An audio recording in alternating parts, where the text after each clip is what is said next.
Hey guys, welcome to AFUE vlog. இது நம்ம yearly special day. என்னன்னு பார்த்தீங்கன்னா நம்ம ஊரில் புக் ஃபேர் ஓப்பன் பண்ணியிருக்காங்க. புக் ஃபேர்னா என்னன்னு நிறைய பேருக்கு தெரியாது. ஸோ அந்த மாதிரி இருக்கவங்களுக்கு சொல்லிக்கிறேன். புக் ஃபேர்னா எல்லா புக்கையும் ஒரே இடத்துல வந்து விற்பாங்க. ஸோ அது வந்து சென்னையிலையும் நெய்வேலியில் மட்டும்தான் நடக்கும். நம்ம ஊர் நெய்வேலியில் இப்போ ஓப்பன் பண்ணிட்டாங்க. சரி வாங்க உள்ளே போவோம்.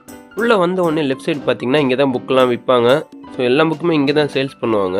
ஒவ்வொரு செக்ஷனாக பிரித்து எல்லா இடத்துலையும் புக்ஸ் மட்டும்தான் இருக்கும். இப்போதைக்கு ஒரு செக்ஷன் நான் காட்டுறேன். இங்கே வந்து இல்லை, அது புக்கே இல்லை பாருங்கள். இங்கே இருக்கிற புக்கு எல்லாமே கடவுள்கள் புக்காக இருக்குது. எல்லாத்துலேயுமே சாமி ஃபோட்டோ, சாமி புக்கு தான் இருக்குது. அப்படியே பக்கத்து செக்ஷன் வந்தால் கையிலே வரையப்பட்ட டிராயிங்ஸ் எல்லாத்தையும் பேனர்லாம் பண்ணி வச்சுருக்காங்க.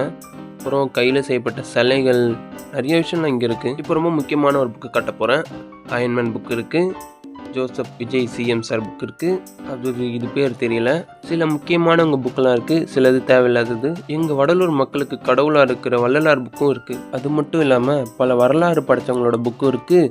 தேவையில்லாமல் வாரெழுத்து விட்டவங்களோட புக்கும் இருக்குது. அது மட்டும் இல்லாமல் புஜ்கிலிப்பான புக்குங்களும் இருக்குது. அப்படியே பக்கத்து செக்ஷனில் நிறைய கேட்ஜெட்ஸ்லாம் விற்கிறாங்க. எல்லாத்தையும் வேடிக்கை மட்டும் பார்த்துட்டு நாங்கள் அப்படியே வெளியே வந்துட்டோம். உள்ளே படிக்கிற பசங்க தான் வேலை, நமக்கு என்ன வேலை. அப்படியே வெளியே வந்து பார்த்தா இங்கே பாட்டு கச்சேரி நடத்த ஆரம்பிச்சிட்டாங்க. கொஞ்சம் நேரம் வேடிக்கை பார்த்துட்டு நாங்கள் அப்படியே இங்கே கேம் விளையாடுற சைடு வந்துட்டோம். இதுக்குன்னு ஒரு தனி செக்ஷனும் இருக்குது.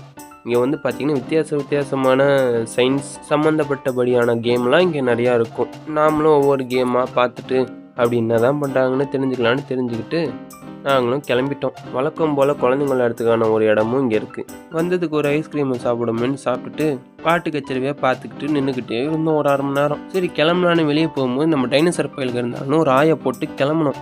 இப்போ போகிறப்போ தான் ஃப்ரீயாக பிளட் குரூப் என்னென்னு கண்டுபிடிக்கிறாங்கன்னு சொன்னோடனே நாமளும் ஃப்ரீயாக டெஸ்ட் எடுத்துட்டோம். அப்படியே ஆப்போசிட்டில் டிஜிட்டல் சிக்னேச்சர்னு ஒன்று இருந்தது.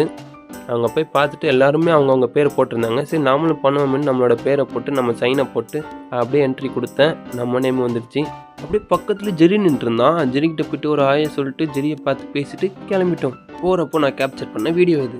வீடியோ பிடிச்சிருந்தா லைக், ஷேர், சப்ஸ்கிரைப் பண்ணி நமக்கு சப்போர்ட் பண்ணுங்க நண்பா.